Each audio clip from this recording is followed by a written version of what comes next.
Hello student, myself NK Singh and you are watching NKS Academy। Electric potential के previous lecture में हमने equipotential surface पढ़ाया था आपको, और इक्विपोटेंशियल सरफेस में हमने बहुत सारी बातें करी थी। जेई मेंस लेवल का भी चीज किया था, एडवांस लेवल का भी चीज किया था, और बोर्ड का तो खैर किया ही था। उसमें कंटेंट वाइज कुछ बहुत ज्यादा नहीं था। चलिए अब आज के लेक्चर में हम लोग स्टार्ट करेंगे इलेक्ट्रिक पोटेंशियल एनर्जी। स्टार्टिंग से ही आपको कंफ्यूजन होगा, इलेक्ट्रिक पोटेंशियल एनर्जी यानी ये कुछ अलग है पोटेंशियल से? ऑफ कोर्स अलग है। तो इलेक्ट्रिक पोटेंशियल और इलेक्ट्रिक पोटेंशियल एनर्जी क्या है, पहले हम ओरल इसको क्लियर करते हैं। तो पोटेंशियल तो आपको पता ही है, पोटेंशियल किसी फील्ड के पॉइंट का रहता था, और डेफिनेशन क्या होता था, किसी यूनिट पॉजिटिव चार्ज को इंफिनिटी से उस पॉइंट तक एजेंट लाने में जो वर्क करता था वो उस जगह का इलेक्ट्रिक पोटेंशियल कहलाता था, पोटेंशियल, राइट। और उसमें एक और बात थी कि अगर किसी क्यू नॉट चार्ज को मैं लाया और W वर्क किया तो W बाई क्यू नॉट को भी हम लोग पोटेंशियल ही बोलते थे। Actually W by Q not भी यूनिट चार्ज को लाने में वर्क था, लेकिन वहां पे एक चीज इंपॉर्टेंट थी कि मैंने कभी ये नहीं बोला था कि किसी क्यू नॉट चार्ज को लाने में जो वर्क होगा वही वो उस जगह का पोटेंशियल होगा। मैंने ऐसा कभी नहीं बोला था। क्लियर? क्यू नॉट चार्ज को अगर ला रहे हो तो लाने में जो वर्क होगा उसमें क्यू नॉट से डिवाइड करना पड़ेगा, तब उस जगह का पोटेंशियल होगा। ठीक है, ये तो पोटेंशियल का आइडिया था। वो एक वर्क था, but work per unit charge, मतलब उसकी यूनिट जूल नहीं थी, जूल पर कूलम। क्लियर है? लेकिन इलेक्ट्रिक पोटेंशियल एनर्जी, राइट, वो थोड़ी अलग है इससे।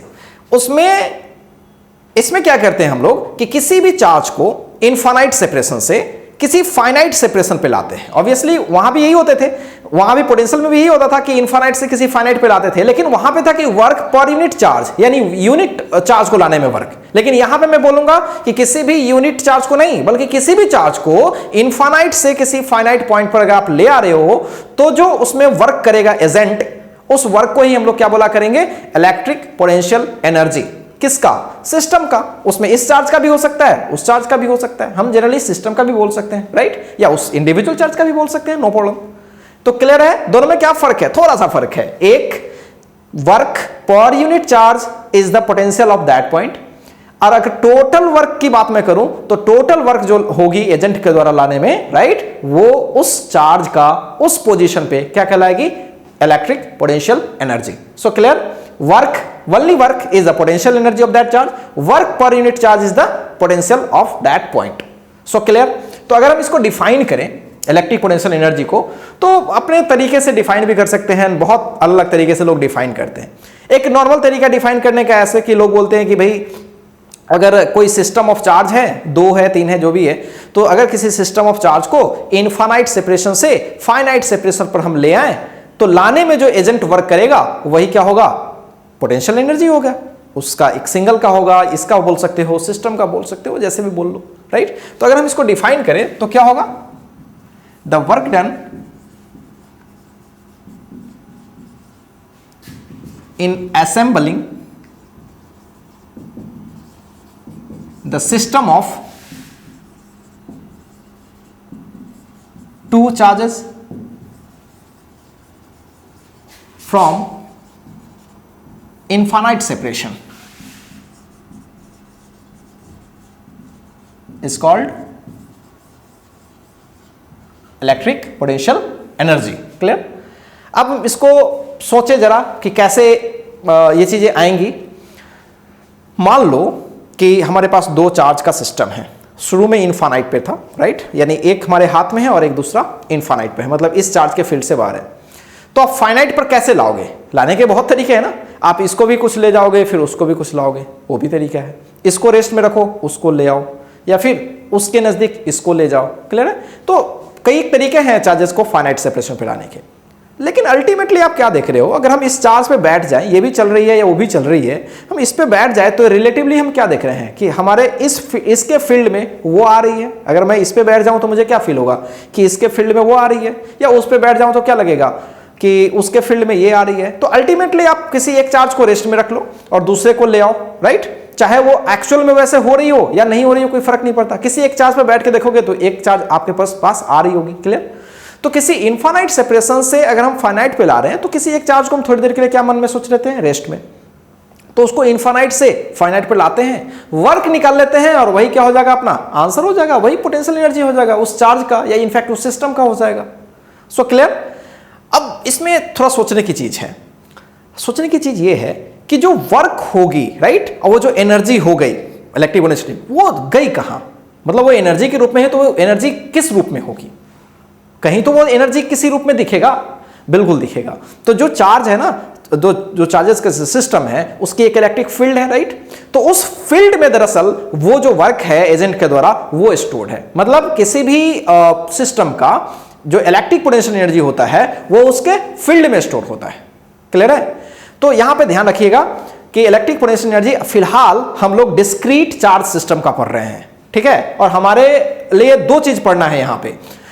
एक पार्ट होगा जो डिस्क्रीट चार्ज सिस्टम का, जो कि बोर्ड लेवल तक का चीज है, और थोड़ा कंपटीशन में आ जाएंगे, नीट, जेईई मेंस और एडवांस में आ जाएंगे। तो एक होता है self electric potential energy, right. तो वहां हम उसको अलग पार्ट में पढ़ेंगे।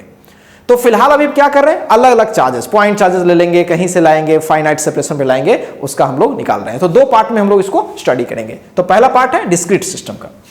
तो अभी हम लोग क्या डिस्कस करने वाले हैं? To find the electric potential energy, EPE short में लिख रहा हूं, of system of two charge, system of two charge. Clear? आप किसी सिंगल को भी बोल सकते हो, ठीक है। तो बहुत ही आसान है डेरिवेशन। सपोज करो कि यहां पे कोई चार्ज Q1 है और मान लो ये फिक्स्ड है और ये तुम्हारा R डिस्टेंस है। यहीं पे ला करके किसी चार्ज को इन्फिनिटी से उठा करके यहां पे लाना है, फाइनाइट सेपरेशन पे ले जाना है। और मान लो ये Q2 चार्ज है जिसको उठा के लाया गया है और ये A पर लाए हैं। कहां से लाए हैं? इन्फिनिटी से।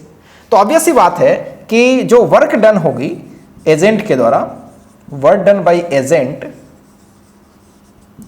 in bringing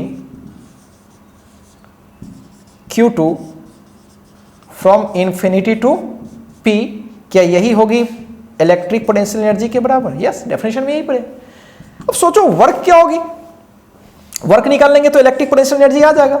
तो वर्क क्या होगी? अरे जिस चार्ज को ला रहे हो, जहां ला रहे हो वहां का पोटेंशियल, हम ए पे ला रहे हैं तो ए का पोटेंशियल, और जहां से ला रहे हो वहां का पोटेंशियल। That's very important. यही तो पढ़ा है हमने। वर्क का क्या फॉर्मूला पढ़ा है कि किसी Q चार्ज को अगर ले जा रहे हो, जहां ले जा रहे हो वहां का पोटेंशियल माइनस जहां से ला रहे हो वहां का पोटेंशियल। यही तो पढ़ा है हमने। अब सोचो Q2 है और A का पोटेंशियल क्या है? A स्टार्टिंग की बात मैं करूं तो A तो Q2 के फील्ड में नहीं थी ना। A किसके फील्ड में थी? वो तो Q1 के फील्ड में थी। तो A की जो पोटेंशियल होगी क्या होगी? K Q1 divided by R। और इंफिनिटी में पोटेंशियल कितनी होती है? 0। जब हम इस चार्ज को ला रहे हैं ना तो फील्ड हम इसका देखेंगे, Q1 का फील्ड देखेंगे, और या Q1 को ले जाएंगे तो किसका फील्ड देखेंगे? ऑब्वियसली Q2 का देखेंगे। क्लियर? तो ध्यान रखिएगा इस बात को। और ऐसा भी आप जानते हैं कि अपने ही फील्ड का किसी चार्ज पर अपने ही कोई प्रभाव नहीं पड़ता, तो हम इसके फील्ड को कंसीडर नहीं करेंगे जब हम इसको ला रहे होंगे। तो क्लियर रखिएगा इस चीज। तो हमने क्या देखा कि पोटेंशियल एनर्जी क्या हो गई भाई, वर्क क्या हो गया? तो ये हो गया, और वर्क जो होता है वही पोटेंशियल एनर्जी। तो K Q1 Q2 जो भी है, मैं इसको कैपिटल में लिख देता हूं, ठीक रहेगा। तो Q1 Q2 divided by R। सो बहुत ही आसान है ये, ठीक है, बहुत ही आसान है। अब एक बात और सोचो, इसमें समझने वाली क्या चीज है वो देखो। अगर ये माइनस होता, गौर से सुनो, ये क्या होता? माइनस होता। तो जब ये माइनस होता तो यहां की पोटेंशियल क्या लिख पाते आप? माइनस में लिखते। तो क्या पूरा टर्म में माइनस आ जाता? बिल्कुल माइनस आ जाता। कहीं से कोई डाउट? पूरा टर्म में क्या आ जाता? माइनस आ जाता, ठीक है। और अगर ये प्लस होता और यहीं पे माइनस होता, मान लो यहीं पे क्या होता? माइनस, तब भी क्या होता? Q2 को लाते और वो माइनस चार्ज होता तो क्या होता? यहां पे माइनस हो जाता, राइट। तो कुल मिलाकर के अगर एक प्लस हो दूसरा माइनस हो तो एनर्जी क्या आ रही है? निगेटिव आनी है, राइट। और अगर दोनों ही पॉजिटिव हो और दोनों ही निगेटिव हो तो कैसा होगा? Positive positive, right. तो हमने क्या देखा कि अगर दो चार्जेस सेम नेचर की है तो उसके वजह से ईपीई क्या होती है? पॉजिटिव। और एक पॉजिटिव और एक निगेटिव होती है तो कैसी होती है? निगेटिव। तो इस बात को हमेशा याद रखिएगा कि अगर हमारे पास Q1 है और अगर हमारे पास माइनस Q2 है, इनके बीच का सेपरेशन R है, तो पोटेंशियल जो एनर्जी होगी minus K Q1 Q2 by R। कुछ बच्चे तो कंफ्यूज करते हैं कि सर कूलम्ब्स लॉ में फोर्स का फॉर्मूला यही पढ़ा था। कुछ लोग सोचते हैं एक्चुअली ये नहीं पढ़ा था, नीचे क्या होता था? वहां R स्क्वायर होता था।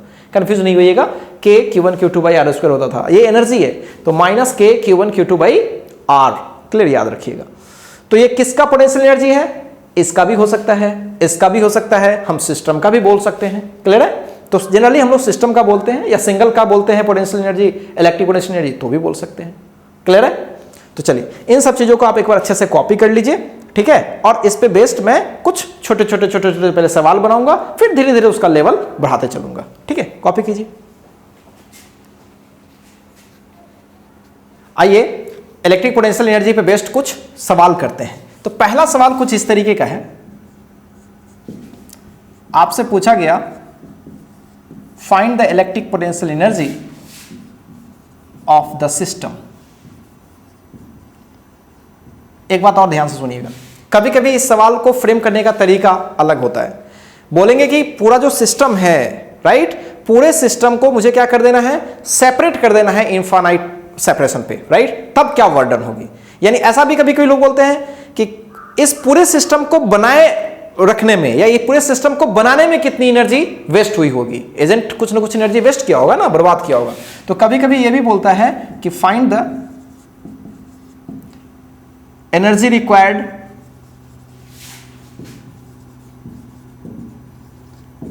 To assemble the system shown. तो बहुत तरीके हैं बोलने के। अब सिस्टम कैसा है वो देख लो, बहुत ही मैं सिंपल सिस्टम बना रहा हूं, बहुत ही सिंपल है। एक प्लस क्यू चार्ज लेता हूं, ये माइनस क्यू लेता हूं और ये 2q लेता हूं। इनके बीच सेपरेशन r है और ये भी सेपरेशन r है। तो जब ये सिस्टम को बनाया गया होगा तो एजेंट ने कितना वर्क किया होगा।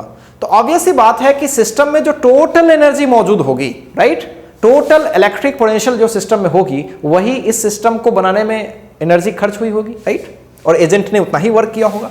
तो हमारे पास कितनी सिस्टम है चार्ज की, 3 सिस्टम है। और हमेशा एनर्जी की बात मैंने किया था तो हमेशा क्या होती है, पेयर में होती है। एक सिस्टम की एनर्जी हम मान के चलते हैं, क्लियर। तो यहां पे क्या होगी इस सिस्टम की, तो एनर्जी अगर मुझे पूरे सिस्टम का निकालना है तो energy of 1-2 system, energy of 2-3 system, देखो पेयर में, और एनर्जी ऑफ 1-3, जितने भी डिफरेंट पेयर बन सकते हैं आप बना लीजिए।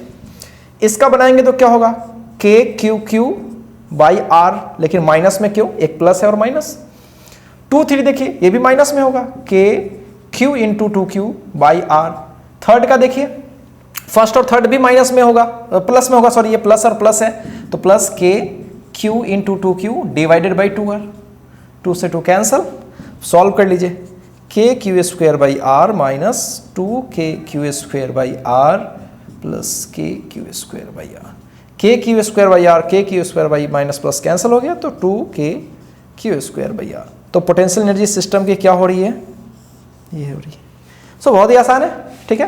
अगर हमसे कोई बोले कि पूरे सिस्टम को पूरा का पूरा स्कैटर कर देना है, तोड़ करके इनफाइनाइट दूर तक पहुंचा देना है, तो कितना मतलब एनर्जी लगेगा, तो ऑब्वियसली यही होगी, क्लियर है। तो नेक्स्ट क्वेश्चन, नेक्स्ट क्वेश्चन भी कुछ इसी तरीके का है, सिंपल है।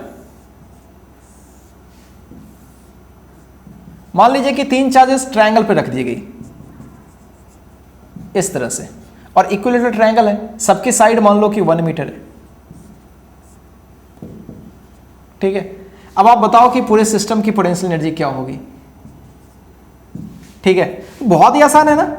सिस्टम की पोटेंशियल एनर्जी पहले 1 AB सिस्टम है, फिर BC सिस्टम होगी, फिर CA, 3 ही सिस्टम है ना, 1 2 3।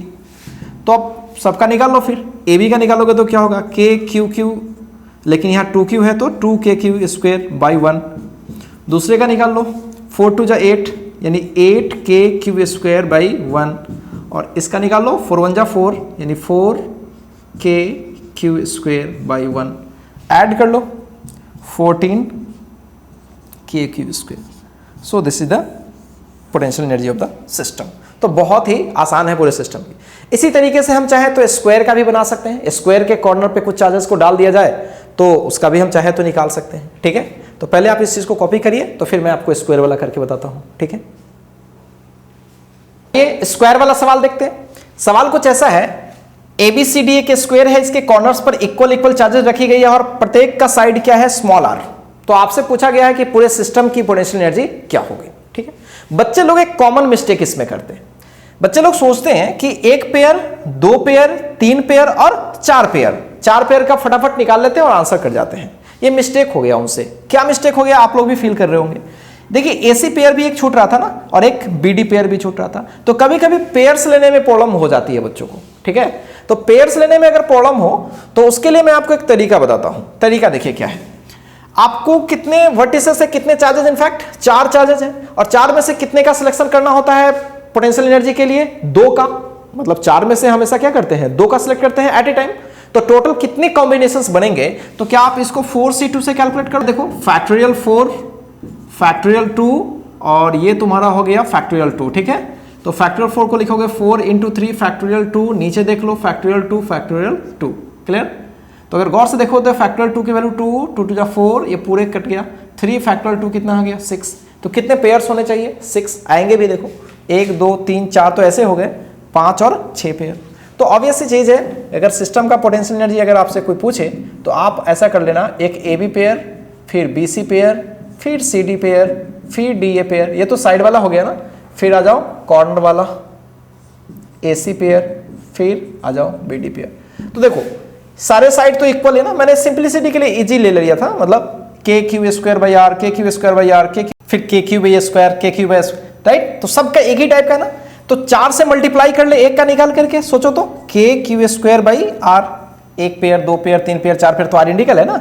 अब देखो डायगोनल का डिस्टेंस तो ऑब्वियसली √2R होता है ना, तो एक का निकाल लो क्या होगा, KQ² डिवाइडेड बाई √2R, और ऐसे कितने हैं, 2 पेयर है, इस तरह से हो गया। तो अब इसको सॉल्व कर लो और ये आपका आंसर हो जाएगा। तो बहुत ही आसान सवाल ऐसा माना जाता है।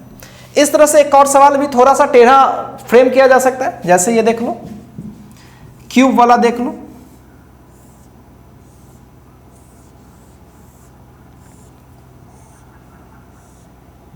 क्यूब दे दिया गया और क्यूब के कॉर्नर्स पे इजी करने के लिए मैं थोड़ा आइडेंटिकल चार्ज ले रहा हूं, प्लस क्यू, राइट, इतने हो गए। तो इसका पूरा पोटेंशियल एनर्जी सिस्टम का निकालना है, find the you of system.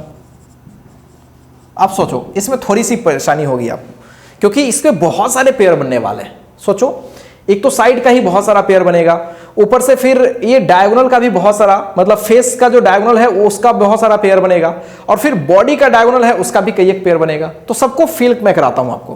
पहले तो हम लोग सिस्टम में कुछ कम या ज्यादा ना हो जाए, इसके लिए क्या करें, सबसे पहले ये नंबर फाइंड आउट करते हैं कि कितने पेयर्स बनेंगे, राइट। तो कितने हैं हमारे पास, सोचो 1 2 3 4 5 6 7 8, गौर से देखो 1 2 3 4 5 6 7 8 कॉर्नर्स है, राइट।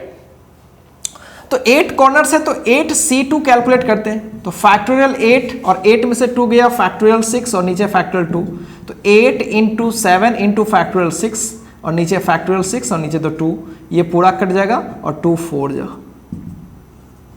यानी 28 टर्म्स मिलेंगे आपको, 28 पेयर्स मिलेंगे। अब सोचिए क्या 28 टर्म्स को लिखना पॉसिबल है, तो जो आइडेंटिकल होगा उसको एक निकाल करके और उससे मल्टीप्लाई करेंगे। अब ध्यान से सुनो कौन कौन आइडेंटिकल है। साइड कुछ ले लो, L ले लो या R ले लो। अब सोचो साइड वाले कितने पेयर हैं, पहले यहां पे देखते हैं साइड वाले कितने पेयर हैं, फेस डायगोनल वाले कितने हैं, राइट, और बॉडी डायगोनल वाले कितने हैं। पहले तो फेस वाला देखते हैं, 1 2 बॉडी ऐसा फेस नहीं बना, साइड वाला देखते हैं, 1 2 3 4, ठीक है। तो किनारे जितने होंगे, कितने एज होते हैं, 12 एज होते हैं ना। सोचो 1 पेयर 2 पेयर 3 पेयर 4 5 6 7 8 9 10 11 12 हो गए। तो इसमें कितने हो गए, 12, ठीक है। तो कितने अब रह गए, 16 रह गए। अब 16 का झंझट है। सोचो फेस में कितने हो गए, 1 2, एक फेस में कितने, 2। फिर इसमें देखो ऐसे कितने फेस होते हैं, सोचो तो 1 2 3 4 6 फेस होते हैं ना भाई। तो एक में कितने डायगोनल है, 1 और 2, तो 6 में कितने होंगे, 12। लो 12 तो हो गए, तो 12 12 24। अब बचते हैं 4, इसका मतलब 4 बॉडी डायगोनल होगा पक्का। और बॉडी डायगोनल 4 कैसे होगा वो भी फिल करा देता हूं। देखो देखो पूरा ये क्यूब को समझ रहे हो तुम लोग, इस कॉर्नर से इस कॉर्नर को अगर मिलाते हैं तो ये बॉडी डायगोनल नहीं है, दरअसल इस फेस का डायगोनल हो गया। तो इस चार्ज को इस चार्ज से मिलाओगे तो एक बॉडी डायगोनल होगा, फिर इस चार्ज को तुम इस चार्ज से मिलाओगे तो दूसरा बॉडी डायगोनल, क्लियर। फिर उसी तरीके से इस फेस को तुम अगर इस फेस से मिलाओगे, इस चार्ज से मिलाओगे तो एक बॉडी डायगोनल बना, और फिर इस चार्ज को फिर इस चार्ज से मिलाओगे तो एक बॉडी डायगोनल। तो कितने बॉडी डायगोनल दिख रहे हैं भाई? 4 दिख रहे हैं। ठीक, तो अब चलो फील आ गया। एक साइड का निकालेंगे 12 से मल्टीप्लाई करेंगे, एक फेस डायगोनल का निकालेंगे 12 से मल्टीप्लाई करेंगे, और एक बॉडी डायगोनल का निकालेंगे 4 से मल्टीप्लाई करें, आंसर आ जाएगा। तो चलो सिस्टम का निकालते हैं। क्या करें? 12 times of k q square by are, बहुत सिंपल है, एक साइड का कर लेते हैं। फिर 12 टाइम्स ऑफ फेस डायगोनल का क्या होगा? √2r। देखो √2 टाइम्स ऑफ आर होगी ना, आर आ रहा है तो ये हो जाएगी आपकी k q square by √2 times of r. और बॉडी डायगोनल कितने हैं? 4, और बॉडी डायगोनल का लेंथ कितना होता है पता है ना आपको? √3r। तो क्या करें? K q square √3 times of r. तो हो गया आंसर, कुछ है ही नहीं इसमें, बस आप इसको सॉल्व कर लो।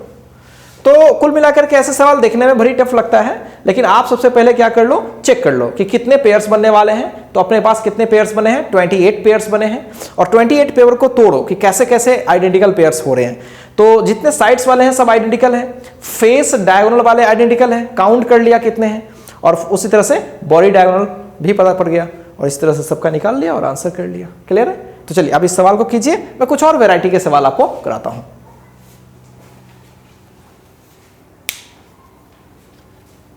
आइए अब एक नेक्स्ट वैरायटी देखते हैं। ऐसा है, 3 चार्जेज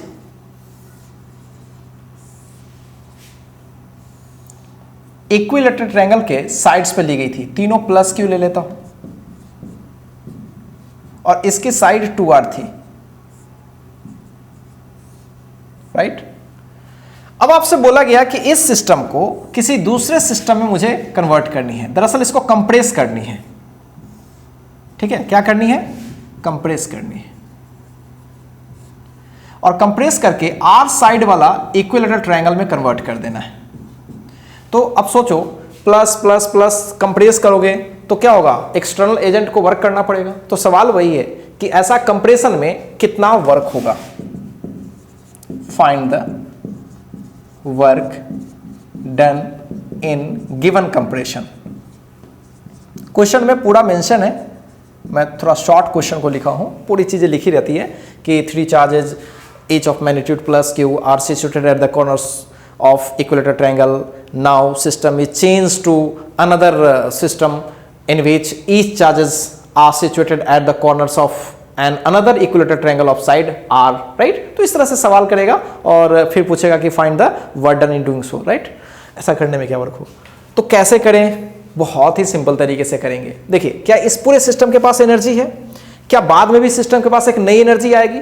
तो जितनी एनर्जी की लॉस या गेन होगी, क्या वही एक्स्ट्रा एनर्जी ही एजेंट वर्क कर रहा होगा? बिल्कुल। और ऐसे भी आपको पता है कि जितना पास पास होते हैं एनर्जी उतनी ज्यादा होगी। क्यों? K q q by r, positive की अगर मैं बात करूं, पॉजिटिव है तो नीचे आर जितनी कम होगी एनर्जी ज्यादा होगी।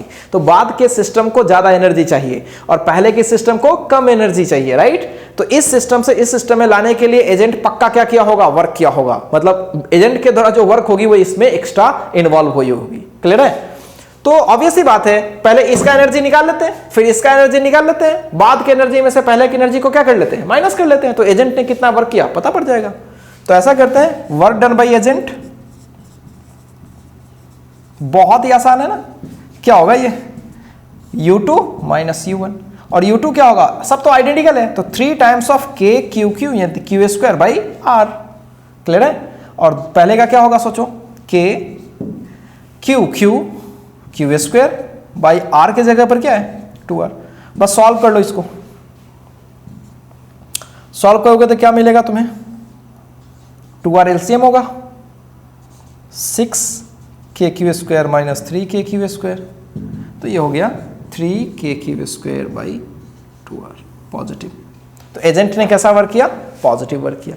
तो क्या ये सवाल बहुत ही आसान है? बिल्कुल। ऐसे सवाल जब भी मिले तो आप कर लीजिएगा, ठीक है। अब एक बात और सुनिए, कभी कभी इस पे बेस्ड एक बढ़िया सवाल भी फ्रेम करता है।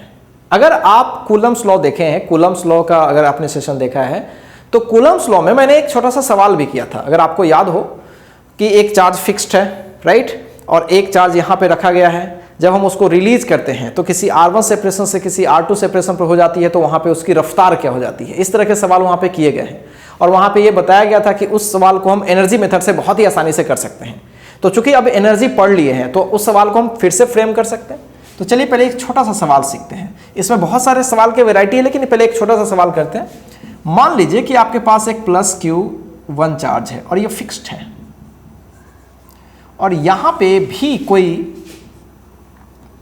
+Q0 चार्ज है जो कि R सेपरेशन पे है या R1 सेपरेशन पे है। जनरल सवाल करते हैं। जैसे ही हम इसको रिलीज करेंगे, इसका मास भी m है, जैसे ही हम इसे रिलीज करेंगे तो बताओ क्या होगा। ऑब्वियसली रिलीज करने पर ये दूर भागेगी ना, कोई अदर फोर्सेस अगर वहां पे नहीं है तो वो दूर स्ट्रेट लाइन पे ही भागेगी। तो सवाल वही है कि जब वो भागने लगेगी, भागते भागते भागते जब उसका पोजीशन R2 हो जाएगा, क्या हो जाएगा, R2 हो जाएगा, उस टाइम पे बताइए कि उसकी रफ्तार क्या होगी। तो सवाल क्या है, find the speed of Q0 when it reaches at R2 separation. अब इस सवाल को हमने फोर्स मेथड से किया था, वहां कूलम्ब्स लॉ के लेक्चर आप देख लीजिएगा, कैसे किया था, फोर्स मेथड से किया था। लेकिन यहां पे क्या करेंगे हम लोग, एनर्जी मेथड से करेंगे। तो सोचिए, सिस्टम अभी जो है, अभी इस सिस्टम की कुछ एनर्जी होगी, पोटेंशियल एनर्जी सिस्टम की होगी, या यूं कहें कि इस चार्ज की अभी कुछ पोटेंशियल एनर्जी होगी, इलेक्ट्रिक पोटेंशियल एनर्जी होगी। अच्छा, बाद में भी इलेक्ट्रिक पोटेंशियल एनर्जी होगी, लेकिन बाद में उसके पास रफ्तार आगे रहेगी, तो उसके पास एक काइनेटिक एनर्जी भी होगी। तो अगर कंजर्वेशन ऑफ एनर्जी लगाएं, बाय कंजर्वेशन ऑफ एनर्जी, तो total energy at first position, total energy at second position, और फर्स्ट पोजीशन पर टोटल एनर्जी अभी तो केवल और केवल पोटेंशियल के फॉर्मेट में है, और वो क्या है, K capital Q0 divided by R, और R की जगह पर R1, और काइनेटिक तो है नहीं। बाद में जब ये R2 पे चली जाएगी, बाद में जब ये R2 पे कहीं चली जाएगी, सोचो, तो R2 पे चली जाएगी तो इसके पास एक रफ्तार भी होगी इस साइड में, राइट। ये तो फिक्स्ड है, ये तो मूव नहीं कर रही है ना, तो क्या होगी, सोचो। अब उसके पास एक काइनेटिक तो भाई मिल गई, half of mv² plus potential अभी भी है, और वो क्या है, K Q0 बाई क्या हो गई, R2 सेपरेशन है, R2 सेपरेशन है तो R2 होगा। तो काइनेटिक एनर्जी आपको निकालना है या स्पीड निकालना है, जो भी निकालना है आप निकाल सकते हैं। तो आप इधर ले आओ, K Q0 सब्ट्रैक्ट कर लो, ये हो जाएगा हाफ ऑफ mv², ठीक है। अब यहां से सॉल्व कर लो, 2 यहां पे ले आओ और m को डिवाइड कर लो, तो 2K Q0 divided by m, और ये 1/R1 minus 1/R2 equals v², और v निकालना है तो क्या चलेगा, रूट चढ़ेगा पूरे में। तो बहुत ही आसानी से हमने इस सवाल को यहाँ पे कर लिया, जो कि कूलम्ब्स लॉ में थोड़ा टेढ़ा था। वहां पे फोर्स निकाला था, एक्सेलरेशन वेरिएबल था, फिर एक्सेलरेशन को हमने v और x के फॉर्मेट में लिखा था, और फिर उसको इंटीग्रेट कर लिया था R1 से लेकर के R2, आप देखे होंगे वहां पे। तो ये चीज यहाँ पे बहुत आसानी से हम लोग कर पा रहे हैं, ठीक है। और ये सवाल थोड़ा स्पेसिफिक हुई, आप समझिए कि सवाल में क्या फिक्स्ड था। ये चार्ज फिक्स्ड था और मूवेबल चार्ज कौन था, ये वाला, और बाकी कोई फोर्सेस यहाँ पे अवेलेबल नहीं था, कोई फ्रिक्शन अवेलेबल नहीं था। ऐसे में 11th के अगर लॉजिक को यूज करो तो बहुत और कॉम्प्लिकेटेड भी सवाल किया जा सकता है। इसमें फ्रिक्शन इन्वॉल्व कर दूं, राइट, फिर पूछ लूं कि कहां पे जाके ये रेस्ट में हो जाएगी, तो बहुत तरह के सवाल हैं इसमें इन्वॉल्व कराने के। तो अब मैं इस सवाल को थोड़ा एक अलग तरीके से फ्रेम करना चाहूंगा, राइट। थोड़ा सा आप पहले इसको कॉपी कर लीजिए, कॉपी करने के बाद मैं कुछ अच्छे फॉर्मेट लेकर के आ रहा हूं, ठीक है। पहले आप इसको कॉपी कीजिए। चलिए, अब जो सवाल हमने किया है थोड़ी देर पहले, अब उसका एक अच्छा फॉर्मेट देखते हैं। ये अच्छा सवाल है। मान लीजिए कि अभी जो सिस्टम हमने लिया था, इसमें दोनों चार्ज, उसमें एक चार्ज फिक्स्ड था, ठीक है, ये स्मूथ है, और यहां पे स्मॉल m चार्ज में q, small m charge q, बहुत इजी ले रहा हूं।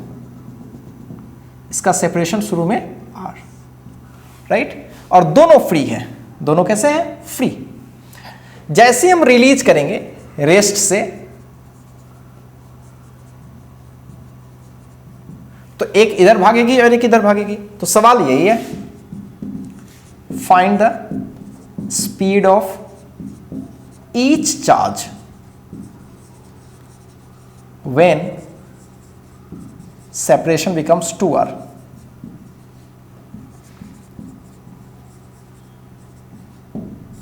ठीक है, ध्यान से देखें, दोनों चार्जेस कैसी है, आइडेंटिकल है, राइट। अब सोचो, क्या आइडेंटिकल चार्जेस है तो आइडेंटिकली मूव करेगी और जो स्पीड ये किसी समय में एक्वायर करेगी वही स्पीड ये एक्वायर करेगी, ये तो ऑब्वियस ही है, मतलब इसको हम फील कर सकते हैं। हाँ, सवाल टेढ़ा तब हो जाएगा जब ये मास अलग होगी और ये मास अलग होगी। सो वेट, मैं वो भी आपको बताऊंगा, पहले तो नॉर्मल सवाल करते हैं। तो सोचो अभी फिलहाल के केस में एनर्जी क्या है, अगर मैं एनर्जी कंजर्वेशन यूज करूं तो स्टार्टिंग की एनर्जी क्या है, बस केवल है के q q q square, separation क्या है आर, काइनेटिक तो कुछ है नहीं, पोटेंशियल है बस।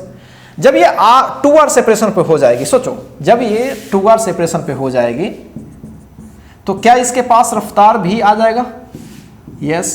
तो अब इसके पास एनर्जी पूरी सिस्टम की क्या हो गई, एक तो पोटेंशियल है ही के q square by 2r, separation 2r है तो, और साथ साथ हाफ ऑफ mv स्क्वायर भी है, लेकिन एक का है कि दोनों का, दोनों का, तो 2 से मल्टीप्लाई कर देता हूं, हाफ ऑफ mv स्क्वायर इसका और हाफ ऑफ mv स्क्वायर इसका, दोनों का।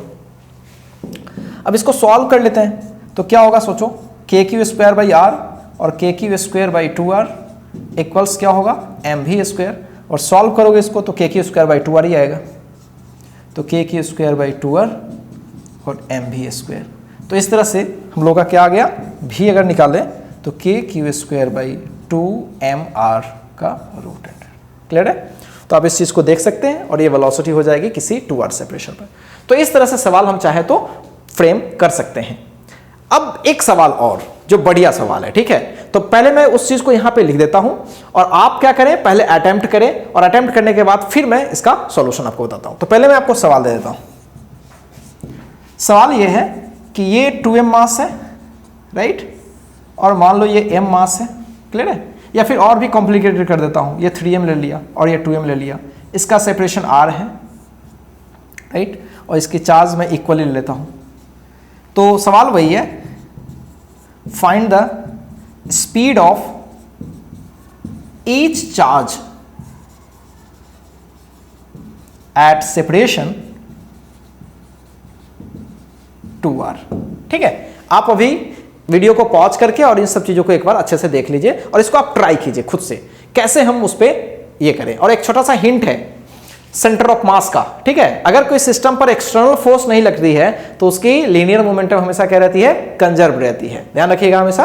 तो वो चीज इसमें हिंट के रूप में है। आप जरा इसको ट्राई कीजिए एक बार और फिर मैं आपको सॉल्यूशन बताता हूं। आई होप आपका आंसर आ गया होगा। चलिए मैं आपको इसका सॉल्यूशन करके बताता हूं, आप ध्यान से देखिए।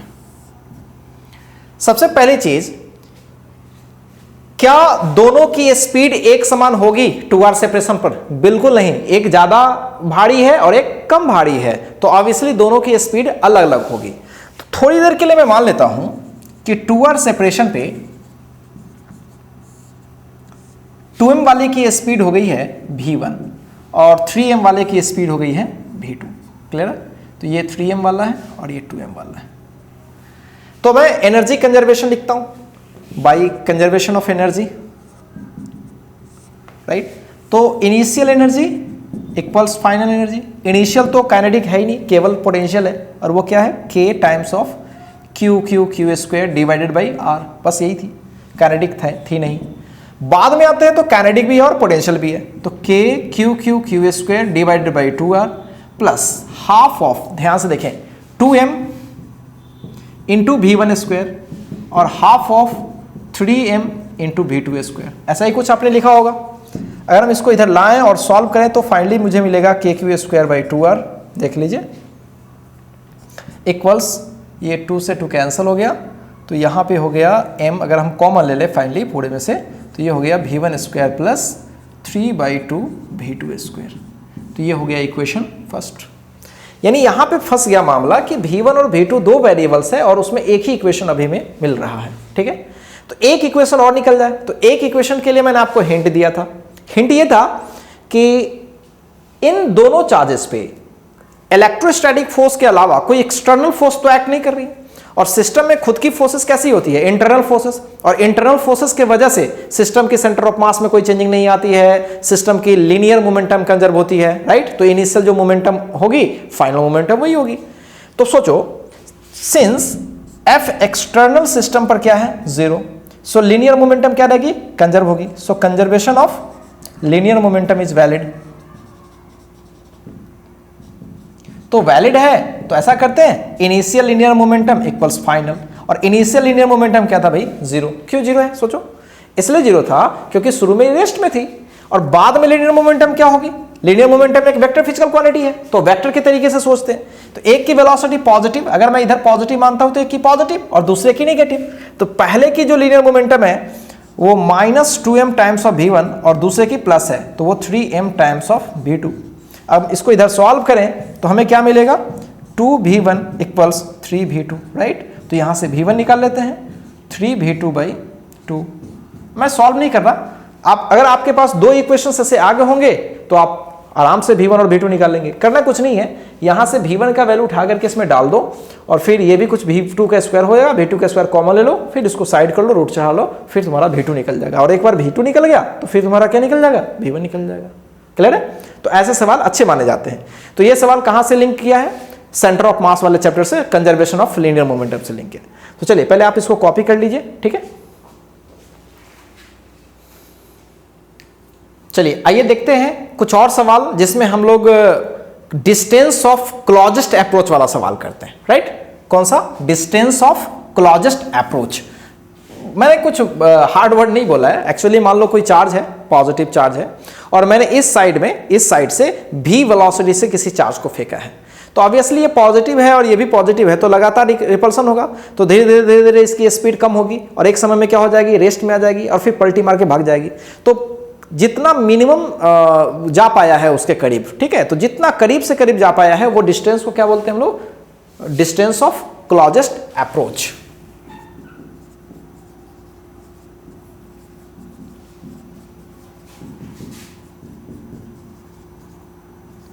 इस चीज को हम लोग मॉडर्न फिजिक्स में भी निकालेंगे। मॉडर्न फिजिक्स में जब अल्फा पार्टिकल से बम्बार्डमेंट करवाते हैं, ठीक है, गोल्ड न्यूक्लियस को, तो अल्फा पार्टिकल पॉजिटिव चार्ज होती है और गोल्ड न्यूक्लियस भी पॉजिटिव चार्ज होती है। जब वो हेड ऑन जाती है, सीधे सीधे जाती है, तो वो लौट के आ जाती है। तो जो मिनिमम सेपरेशन होता है न्यूक्लियस और अल्फा पार्टिकल के बीच, उसको वहां पे डिस्टेंस ऑफ क्लोजेस्ट अप्रोच कहते हैं, ठीक है। रदरफोर्ड ने उसको कैलकुलेट किया था और हम लोगों को भी कैलकुलेट करना है। तो चलिए पहले उस सवाल का आइडिया यहीं से हमें मिलेगा। सपोज कीजिए कि यहाँ पे कोई चार्ज है +q चार्ज जो कि फिक्स्ड है। अच्छे सुनिएगा, दो सवाल मैं आपको पूरा कंसेप्ट दूंगा। सबसे पहले फिक्स्ड लेते हैं, फिर एक बार फिक्स्ड नहीं लेते। तो अगर मान लो कोई फिक्स्ड चार्ज है, राइट, और इसके जस्ट यहां पे किसी चार्ज को v स्पीड से +q चार्ज को v स्पीड से फेंका गया, ठीक है, और इसका सेपरेशन पहले से था r, राइट। तो सवाल यह है, find the distance of closest approach of +q। तो कैसे सोचेंगे, देखिए ये जाते जाते जाते जाते एक समय के बाद इसकी रफ्तार क्या हो जाएगी, 0। अब उसके बाद फोर्स लगता रहेगा, स्पीड 0 है, तो क्या होगी, बैक लौटेगी। तो मैं क्या करता हूं, इसके इस पोजीशन से इस पोजीशन तक एनर्जी कंजर्वेशन लगा देता हूं, ठीक है। तो क्या करते हैं, using conservation of energy, first position और सेकंड पोजीशन। तो total energy at first equals total energy at second, right, क्योंकि एनर्जी लॉस हो नहीं रही है यहाँ पे। तो चलिए यहाँ पे कौन कौन सी एनर्जी है, ऑब्वियसली काइनेटिक एनर्जी तो है ही, दिया गया है, और पोटेंशियल तो है ही क्योंकि चार्ज के ये फील्ड में। हाँ, कभी कभी सवाल होता है इनफाइनाइट से इसको छोड़ा जाएगा, ध्यान रखिएगा, कहाँ से छोड़ा जाएगा, इनफाइनाइट से। तो वहाँ पे क्या नहीं लेंगे, पोटेंशियल एनर्जी नहीं लेंगे, क्योंकि इनफाइनाइट पर कोई पोटेंशियल एनर्जी सिस्टम की नहीं होगी। फिलहाल तो फाइनाइट पे ना, तो क्या लिखेंगे, के क्यू यानी कि capital Q small q divided by r। Clear है, हो गया। बाद में आएंगे तो काइनेटिक हो जाएगी 0, और यही तो हमें पूछा गया है कि क्लोजेस्ट सेपरेशन क्या है इसका, मतलब क्लोजेस्ट डिस्टेंस क्या है, x मान लेते हैं वो। तो क्या होगा, के Q capital Q by x, ये होगा ना पोटेंशियल एनर्जी यहाँ पे 2 पे, काइनेटिक तो होगी नहीं। तो सॉल्व कर लीजिए, इसमें कोई है नहीं ज़्यादा कुछ।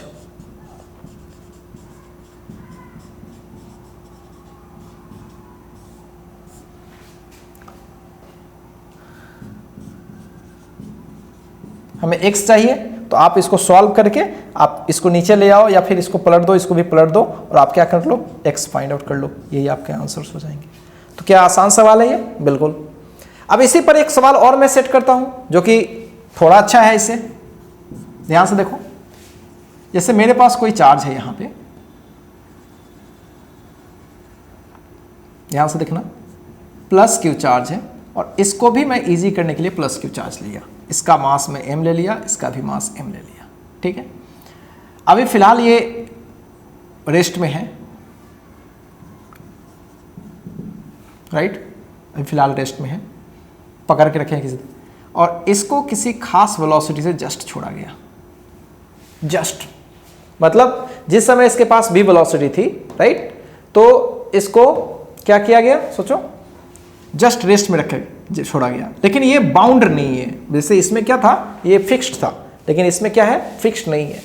तो फिर आपसे पूछा गया कि आप बताएं कि डिस्टेंस ऑफ क्लोजेस्ट अप्रोच क्या होगी, डिस्टेंस ऑफ क्लोजेस्ट अप्रोच क्या होगी, और सेपरेशन इसमें फिर से गिवन है r कुछ, क्या फाइंड करनी है, find the distance of closest approach. सोचो क्या होगा, ये भी एक अच्छा सवाल है। ठीक है, अब इसमें सोचो, क्या जैसे ही हम इसको फेंकेंगे और इसको हम जैसे ही रिलीज कर देंगे, छोड़ देंगे, तो क्या इसके और इसके वजह से ग्रेविटेशनल रिपल्सन की वजह से ये भी भागना चालू करेगी, बिल्कुल भागना चालू करेगी। तो स्टार्टिंग में इसकी स्पीड कम होगी और इसकी तो खैर ज़्यादा है ही, तो एक ऐसा समय होगा कि इसकी स्पीड और इसकी स्पीड क्या हो जाएगी, इक्वल। सोचो, एक का स्पीड कम है, दूसरे का स्पीड ज्यादा है, एक का थोड़ा थोड़ा बढ़ रहा है और एक का धीरे धीरे घट रहा है, क्योंकि इस पर क्या हो रही है, इस पर फोर्स इस साइड में लग रही है तो इसको हेल्प मिल रहा है, और इस पर फोर्स इसकी वजह से बैक मिल रही है तो इसकी स्पीड धीरे धीरे क्या हो रही है, कम हो रही है। तो एक की स्पीड कम हो रही है और एक की स्पीड बढ़ रही है, तो एक ऐसा समय होगा जिस समय दोनों की स्पीड क्या हो जाएगी, इक्वल हो जाएगी। जब जो दोनों की स्पीड इक्वल हो जाएगी तो दोनों एक दूसरे से ना दूर होगा और ना ज्यादा पास होगा। क्लियर, तो यही रह जाएगा, और यही डिस्टेंस उस समय क्या होगा, क्लोजेस्ट अप्रोच होगा, राइट। तो वही मुझे निकालना है। तो मान लीजिए कि एक ऐसा समय हो गया जिसके समय दोनों के बीच का क्लोजेस्ट जो अप्रोच हो गया वो x हो गया, और उस समय में दोनों की स्पीड बदल करके कुछ v डैश हो गई, ऑब्वियसली कॉमन हो गई होगी, राइट। तो मुझे क्या करना है, वो क्लोजेस्ट अप्रोच वाली डिस्टेंस x फाइंड आउट करनी है।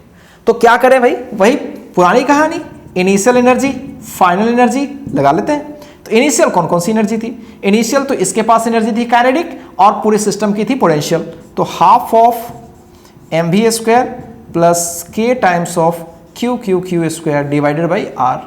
फाइनल देखो, फाइनल में तो काइनेटिक एनर्जी दोनों की होगी, तो दोनों की होगी तो 2 times of half of mv square कर लेते हैं, प्लस पोटेंशियल भी होगी k q square divided by x, यही x चाहिए हमें। अगर आप इस सवाल में देखें तो आपको एक चीज प्रॉब्लम में आएगा, यहां पहले इसको सॉल्व करते हैं।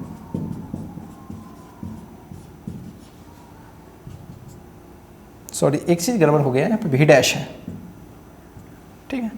अब इसमें प्रॉब्लम क्या है कि हमें v डैश पता ही नहीं है, राइट। v हमें पता था, q पता था, सब कुछ पता है सिवाय v डैश के, और x तो हमें निकालना ही है। तो अगर मैं v डैश निकाल के दे दूं तो आपके आंसर्स तो हो ही जाएंगे ना। मैं सवाल को जनरल फ्रेम कर रहा हूं, ठीक है, इसमें डेटा नहीं ले रहा हूं। हम चाहते तो डेटा भी ले सकते थे, 2 कूलम 1 kg 2 kg वगैरह, तो मैं आपको जनरल चीज सिखा रहा हूं। बस मैं आपको अगर किसी भी तरीके से v डैश का वैल्यू निकाल दूं तो क्या आपके आंसर्स हो जाएंगे, बिल्कुल। अब सोचो फिर से वही कहानी, क्या ये सिस्टम, जब सिस्टम चलना चालू किया तो क्या कोई एक्सटर्नल एजेंट लगा रहा था फोर्स, नहीं। इंटरनल फोर्सेस क्या थी, अभी भी जीरो, एक्सटर्नल फोर्सेस जीरो थी, जो भी थी इंटरनल फोर्सेस थी। तो क्या अभी भी कंजर्वेशन ऑफ लीनियर मोमेंटम लगा दें, तो कंजर्वेशन ऑफ मोमेंटम से क्या होगा, सोचो, P initial equals P final, obviously. तो P इनिशियल तो mv थी ना, एक ही की मोमेंटम थी, और बाद में दोनों की मोमेंटम आ गई, मतलब mv डैश एक ही डायरेक्शन में दोनों हैं, तो m हटा दो तो v will be v dash, तो v dash will B v/2। अरे हो गया, फिर इस v डैश के जगह पर क्या डाल दो, v/2 डाल दो, तो क्या आंसर हो जाएगा। आप डालो इसमें, जैसे v/2 डालोगे, v/2 का स्क्वायर v/4, राइट, v²/4 हो जाएगा, और सॉल्व करके x का वैल्यू फाइंड आउट कर लेना। क्लियर है। तो ऐसे सवाल भी अच्छे माने जाते हैं इसमें, ठीक है। तो अभी आपने क्या सीखा कि डिस्टेंस ऑफ क्लोजेस्ट अप्रोच हम कैसे निकालते हैं, जब एक चार्ज फिक्स्ड हो और दूसरी चार्ज को हम फेंकें तो कितना मिनिमम नजदीक तक वो जा सकता है, राइट। तो वो डिस्टेंस होता है डिस्टेंस ऑफ क्लोजेस्ट अप्रोच। उसी तरीके से अगर हम लोग क्या करें, अगर दोनों चार्जेस को क्या कर दें, फ्री कर दें, लेकिन एक को फिलहाल रेस्ट में रखें और दूसरे को प्रोजेक्ट कर दें, और जैसे ही प्रोजेक्ट करें मैं इसको रिलीज कर दूं, तो इसके और इसके वजह से, रिपल्सन की वजह से ये दूर जाती जाएगी, उस पर फोर्स उस साइड तो वो आगे भागेगी, स्पीड बढ़ेगा, और इस पे फोर्स इसकी वजह से इस साइड, तो इस पे फोर्स इधर है और वेलोसिटी इधर, इसका स्पीड धीरे धीरे क्या होगा, कम होगा। तो एक का कम होगा और एक का बढ़ेगा, तो क्या होगा, एक ऐसा समय होगा धीरे धीरे दोनों की स्पीड क्या होगी, एक समान। जब दोनों की स्पीड एक समान होगी तो ना एक के पास जाएगा और ना एक से दूर जाएगा कोई, राइट। तो इसका मतलब है कि वही डिस्टेंस क्या होगी, क्लोजेस्ट अप्रोच वाली होगी। यानी जब क्लोजेस्ट अप्रोच होती थी उस समय दोनों की स्पीड क्या हो जाएगी, भी डैश कुछ। तो हमने कैसे निकाला, पहले एनर्जी का कंजर्वेशन लगा लिया, तो हमें क्या फंसा, भी डैश और भी में रिलेशन चाहिए था, तो हमने क्या कर लिया, कंजर्वेशन ऑफ लीनियर मोमेंटम लगा लिया। क्यों लगाया, क्योंकि कोई एक्सटर्नल फोर्सेस एक्ट नहीं कर रही थी, इंटरनल फोर्सेस थी, वहां पे इलेक्ट्रोस्टैटिक फोर्सेस इंटरनल थी। तो हमने क्या कर लिया, conservation of linear momentum. Starting में एक ही बॉडी की मोमेंटम थी एम भी आगे, और बाद में दोनों बॉडी की हो गई है एम बी डैश और एम बी डैश, दोनों को ऐड कर लिया, भी डैश निकाल लिया और उसमें लौटा देंगे, आंसर आ जाएगा। ठीक है, तो होपफुली आपको ये चीजें समझ में आ रही होंगी। अब इस तरह के कोई भी सवाल होते हैं, ठीक है, तो आप इस सवाल को टैकल कर सकते हैं। ठीक है, तो कॉपी किया जाए।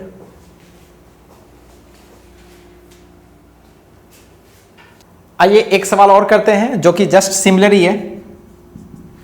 मान लीजिए कि आपसे कोई दे दे, कोई m मास है और q चार्ज है, राइट, या q1 चार्ज है, v वेलोसिटी से फेंके, और कहां से फेंके, फ्रॉम इन्फिनिटी से। क्लियर है। जनरली सवालों में कभी कभी क्या होगा कि डिस्टेंस मेंशन नहीं होगा कि कहां से फेंक रहे हैं, तो आप क्या लेके चलना, इन्फिनिटी से लेके चलना। और यहां पे कोई q2 चार्ज थी, फिक्स्ड नहीं थी, जस्ट फ्री थी। और सोचो जब ये इन्फिनिटी पे थी तो वाकई इन्फिनिटी पे ये इस पर कोई इफेक्ट नहीं डाल रही थी। जैसे जैसे ये फाइनाइट डिस्टेंस पे आते जाएगा वैसे वैसे इस पे ये वाला फोर्स लगाता चला जाएगा, जिसके वजह से इसकी स्पीड आने लगेगी। तो सवाल वही है सेम, क्या फाइंड करनी है, find the distance of closest approach.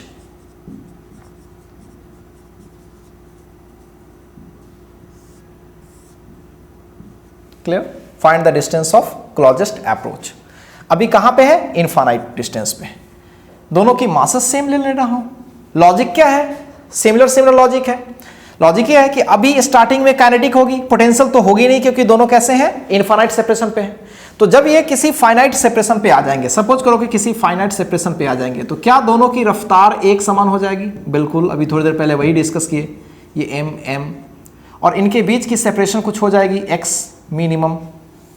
तो क्या करें, इनिशियल एनर्जी बराबर फाइनल एनर्जी लिख लेते हैं। अब की बार पूरा सॉल्व करते हैं। तो इनिशियल एनर्जी क्या होगी, half of m v square, बाकी कुछ है नहीं।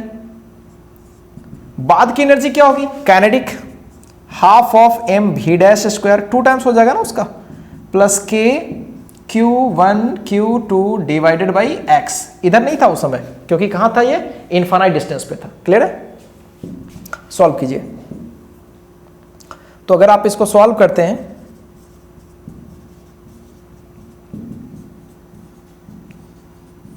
ये आ गया। फिर से वेलोसिटी को रिलेट करना है, तो कंजर्वेशन ऑफ लीनियर मोमेंटम।